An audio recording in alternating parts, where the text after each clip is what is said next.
Manitoba Liquor Mart presents Great Tastes of Manitoba. Great Tastes is brought to you by GreatTastesMB.ca.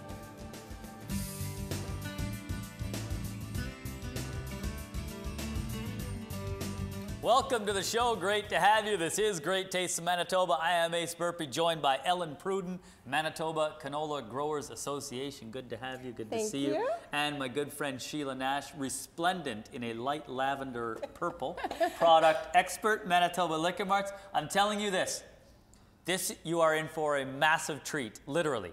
This is going to be delicious. You're going to be making 3 different things, baking 3 different things. What are they? Well, I love baking, and so we're going to do some classic recipes, but we're going to do a makeover using canola oil. So our first recipe is a red velvet cupcake. Come on. And then we're going to be making an apple galette, and then we're going to finish off with a milk chocolate Nutella tort. It has yum factor all over it. You heard all of those words correctly. If you're like, did she say milk chocolate Nutella something tort? You're like, yeah, you did. So we're going to be doing that, which is going to be super fun. But then while we are preparing all of these dishes, Sheila Nash, you are going to head out and try and pair some drinks with these delights. Boy. Any questions before you go? I mean, we can't lose, but... No. I don't know. I think I'm going to have a lot of fun with this one. I'm going to be honest. These sound delicious and a little dangerously delicious. So I'm going to do the same out there in the store, find some great pairings. But I am a little curious about the galette, the apple galette. Can you just make sure I've got that clear? Yeah, so a galette is a free-form pastry. And so we're just going to have some apples and some cinnamon and nutmeg and some sugar, and it's just going to be a delicious, very rustic, has a really old feel to it. Super easy to prepare. It's like the free spirit of pies. Yeah. Got it. It does its own thing. Okay, all right. I'll see what I can good find. luck. Thanks. We'll see you in a bit. We'll start with the red velvet cupcakes. Okay, so it's a classic recipe. So it was developed, you know, around the Depression, and it still remains one of the top cupcakes. And in Manitoba, we have great places that you can buy the red velvet, or you can make this really simple recipe at home. So we have our eggs, and then we're going to add in our sugar. Was it created like during the Depression era to like bring joy to people? Yes, it was. It really was. I feel like oh gosh, as long as red velvet cupcakes have been popular, they're going to be popular for that amount of time still in the future. Like they're ridiculous. They're timeless. We got buttermilk, and then we have some vanilla, so you can start whisking. Thank you.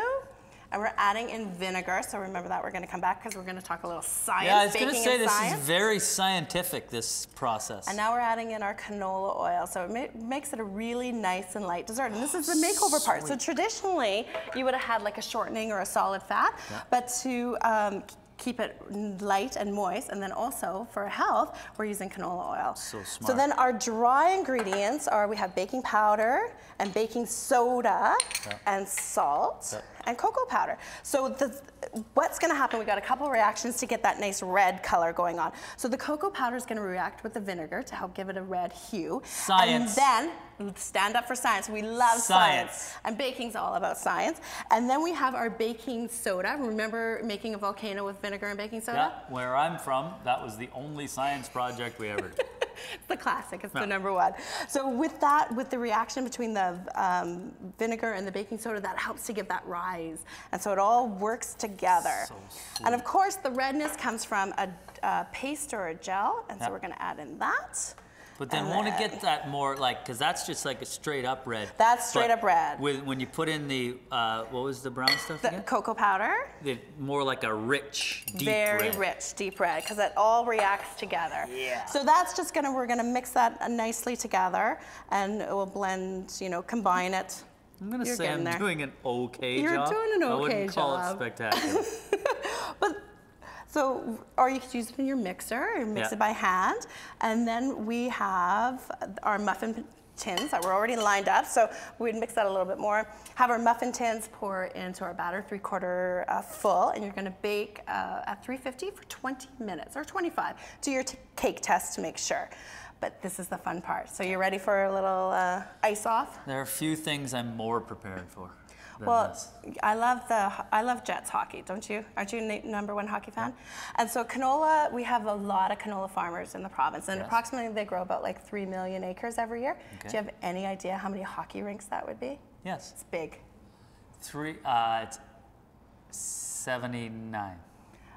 It's 7.5 million hockey rinks. Exactly. Isn't that cool? So how did you come up with that?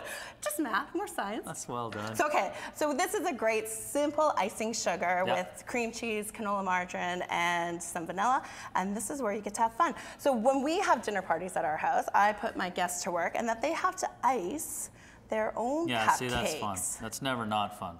And then you can just, and really it's all about the ratio of cupcake to icing. Is what? Well, I think that's the critical for the best cupcake. You know, and so sometimes you get this whole huge amount of all icing and no cake, or you get this really not very good cake. But because we've made it with this delicious batter using heart-healthy canola oil, then you get a really nice cake. And it's not all about the icing, because it's all about that balance. So people eat them different ways. Of course, you can be very civil and cut them in half and then ice them. Or what I like to do, Ace, is you take the bottom off. You already know this trick. Put it on the top. And then you got a cupcake sandwich. And then you get a perfect mouthfeel. Why'd you say I already know that? I didn't know that. What? Mind blown. You get the perfect cupcake of cake and icing and... You are a genius. And that's it. I made an E for Ellen. Aww. Because you're the best. You're the best. We'll come right back and we're making a galette.